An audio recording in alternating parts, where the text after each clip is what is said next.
Hi everyone. In this lecture, we are going to study the last chapter of the physical chemistry of the semester 4, that is elements of quantum chemistry. And in the first lecture of the elements of quantum chemistry, we are going to discuss the concept of quantization and atomic spectra.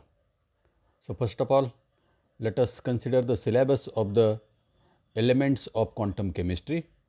So, here when we consider the syllabus, the first point is the concept of quantization, atomic spectra, there is no derivation of the atomic spectra, wave particle duality, Heisenberg uncertainty principle, wave function and its interpretation, well behaved function, Hamiltonian energy operator, formulation of Schrodinger equation, particle in box, so one dimensional, two dimensional and three dimensional box, no derivation, sketching of wave function and probability densities for one dimensional box, correspondence principle, degeneracy, lifting of degeneracy, applications to conjugate systems, harmonic oscillator, wave function and probability densities.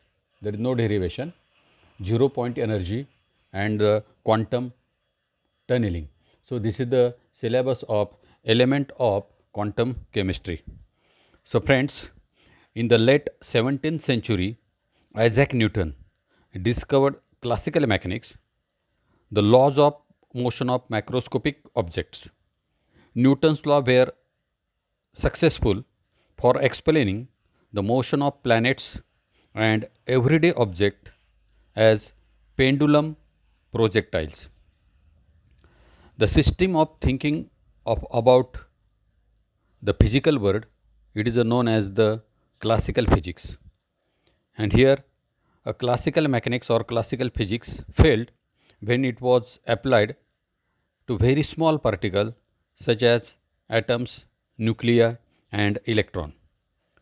So at the end of 19th and at the beginning of 20th century, a number of experimental observations were made that could not be explained by laws of classical physics. So let us consider one by one. The first one is, that is a Planck measured the emission of radiation from hot mass, that is a black body radiation, and found that it did not fit the formula derived from classical physics.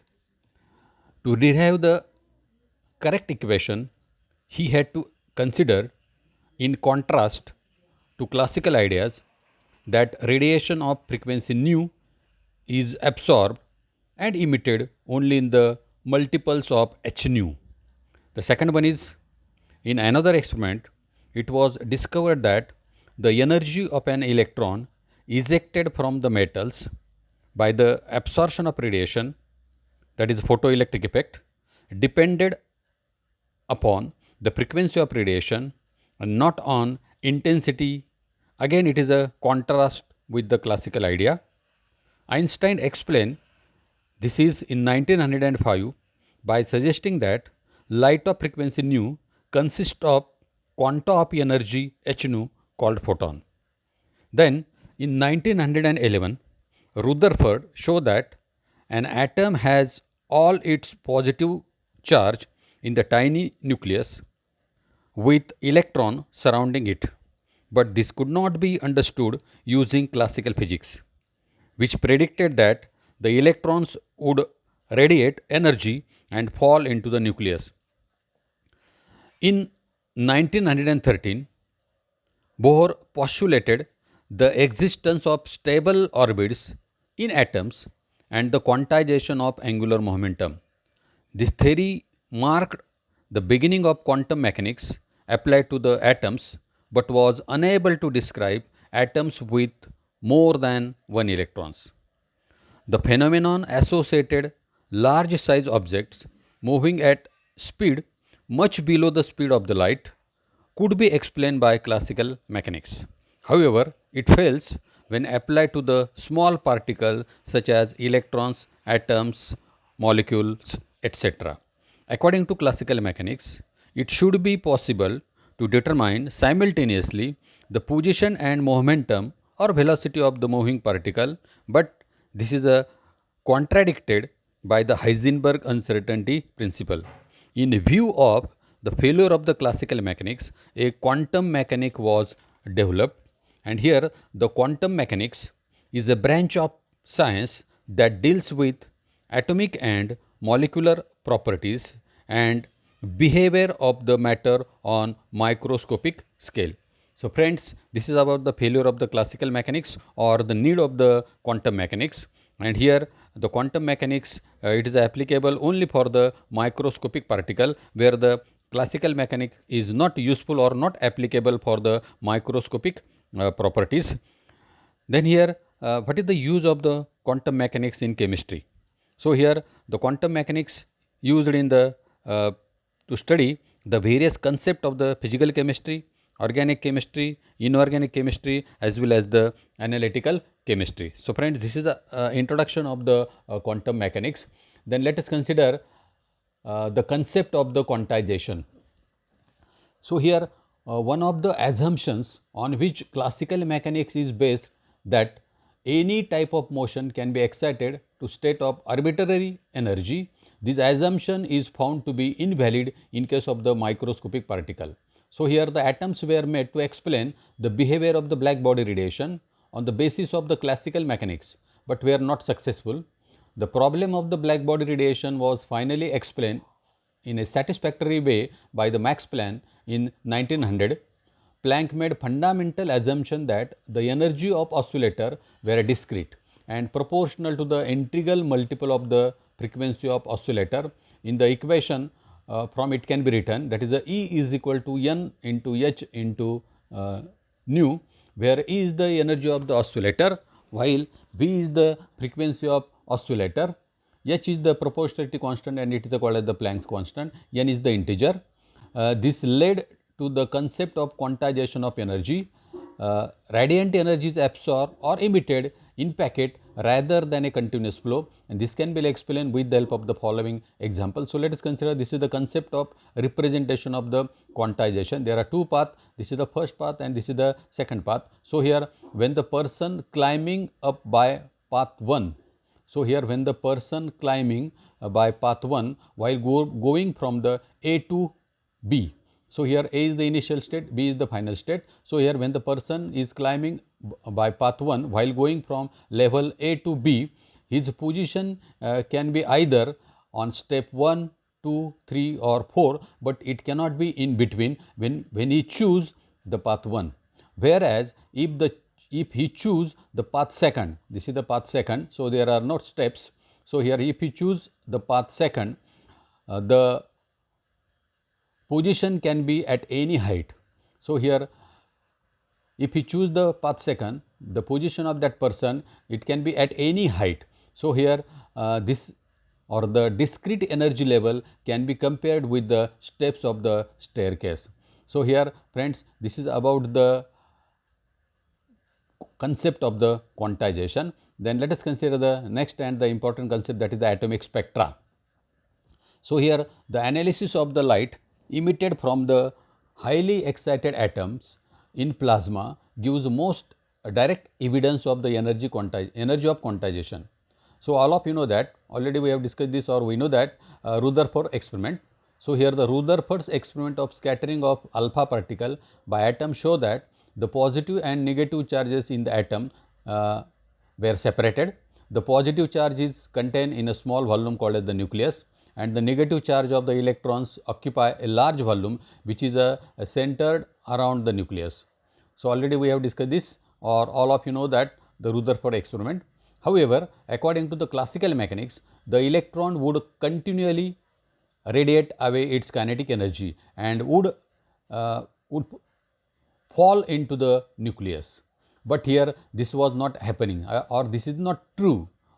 So here a probable explanation of the atomic spectra is that the atom takes up energy from the electromagnetic field and makes a transition to the excited state. So here all of you know that initially the atom is present in the ground state, and it take energy from it take the electromagnetic energy from the electromagnetic radiation or electromagnetic field, and here there is a excitation of the atom. So, due to the limited lifetime of the excited state, the transition to a state of lower energy occurs and light is emitted. So, it was observed that over a wide range of frequency, light is observed only at the certain discrete frequency that is quantized and are called as the line spectra. So, this is important. Due to the limited lifetime of the excited state, the transition to the state of lower energy occurs and light is emitted. So, here it was observed that over a wide range of frequency, light is observed only at the certain discrete frequency that is quantized and are called as the line spectra. So, here this was not understandable from the classical theory, because in classical theory or classical physics, energy is a continuous variable. Since atomic spectra depend on the electron distribution in atoms, it is a characteristics of the atoms involved. The lightest and the simplest atom, hydrogen, has the simplest spectrum, which is shown in the figure, following figure. Such a spectrum in which each line represents a specific wavelength of radiation emitted by the atoms is referred to as a line spectrum or the atomic emission spectrum of the element, and individual line of the spectra is called as the spectral line. So, here since the atomic spectra are produced by emission or absorption of energy depending upon the internal structure of the atom, each element has its own characteristic spectrum. So, here when we consider the spectroscopy, there are two types of the spectra, such as the emission spectra and the absorption spectra. So, here the atomic spectra are produced by the emission or the absorption of energy. So, here for example, let us consider the atomic spectrum of the hydrogen. So, here the emission line spectrum of hydrogen can be obtained by passing electric discharge through the gas contained in a discharge tube at low pressure. So, here the light radiation emitted is then examined with the help of the spectroscope. So, here the bright line recorded on the photographic plate constitute the atomic spectrum of the hydrogen. So, here the atomic spectrum of the hydrogen, how to record the atomic spectrum of hydrogen. So, atomic spectrum of the hydrogen, it is recorded with the help of the spectroscope. So, here the emission line spectrum of hydrogen can be obtained by passing electric discharge through the gas contained in a discharge tube at low pressure. Here the examination of the atomic spectrum of hydrogen with the spectroscope. So, here this is the hydrogen discharge tube, while this is the slit, this is the lens, while this is the glass prism, and here this is the photographic film. So, these are the four wavelength. The first is the 6563 angstrom, second one is the 4861 angstrom, third one is the 4340 angstrom, and the fourth one is the 4102 angstrom. So, here the examination of the atomic spectrum of hydrogen with the spectroscope. So, in 1884, J. Balmer observed that there were four prominent color lines in the visible hydrogen spectrum. So, these are the four lines 1, 2, 3, 4. So, four lines. The first, a red line with wavelength of 6563 angstrom, then the blue green line with the wavelength 4861 angstrom, third one is the blue line with the wavelength of 4340 angstrom, and the violet line with the wavelength 4102 angstrom. So, this is as per observation of the Balmer. Then here the Balmer series in the hydrogen spectrum. So, here as discussed above, these are the four lines. This is the red line, this is the blue green line, this is the blue line, and this is the violet line, and here their wavelengths. So, here the above series of the four line in visible spectrum of hydrogen was named as the Balmer series. So, here this is the Balmer series, or these are the Balmer lines. By carefully studying the wavelength of the observed lines, Balmer was able empirically to give an equation which is related to the wavelength or which is related to the wave number of the observed line, and here the Balmer equation is nu bar is equal to 1 upon lambda is equal to r in bracket 1 upon n1 square minus 1 upon n square. So, here in this equation, no doubt lambda is the wavelength, r is the constant, and it is called as the Rydberg constant. So, here this n1 and n, these two are the principal quantum number. N1 is the principal quantum number in the lower energy level, while n is the principal quantum number in the higher energy level. And what is the important here? N is always greater than n1. So, here the value of the n1 in the Balmer series, n1 is equal to 2, while this n is equal to 3, 4, 5, 6, 7 and so on. So, here this is the Balmer equation. 1 upon lambda is equal to capital R in bracket 1 upon n1 square minus 1 upon n square. Just substituting the value of the n1, n and R. Here we can find out the value of the wave number or value of the 1 upon lambda. So, here in addition to the Balmer series, 4 other spectral series were discovered in the infrared and the ultraviolet region. So, here the Balmer series, it is observed in the visible region. So, here in addition to the Balmer series, 4 other spectral series were discovered in the IR and ultraviolet region of the hydrogen spectrum, and these bear the names of the discoverers.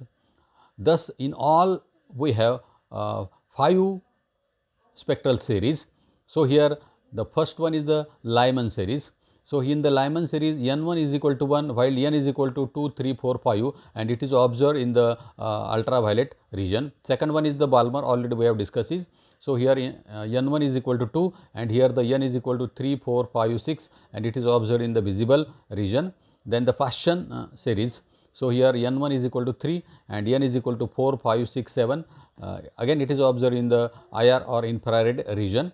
Then the bracket n1 is equal to 4 and n is equal to 5, 6, 7, 8. Again it is observed in the IR region.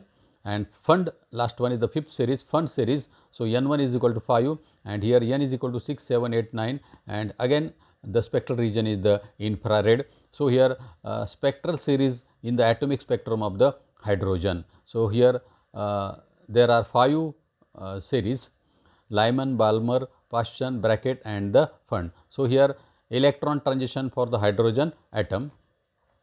So, here let us consider the first, that is n1 is equal to 1. So, here the Lyman series. So, these are the values of the n. Then this is the Balmer series. So, here the n1 is equal to 2, while n is equal to 3, 4, 5, 6 and so on. So, here this is the Paschen series. Again here n1 is equal to 3, while n is equal to 4, 5, 6, 7 and here the bracket series. So, here the electron transition for the hydrogen atoms. So, friends, in this lecture we have discussed the basic concept of the quantum chemistry. Thank you.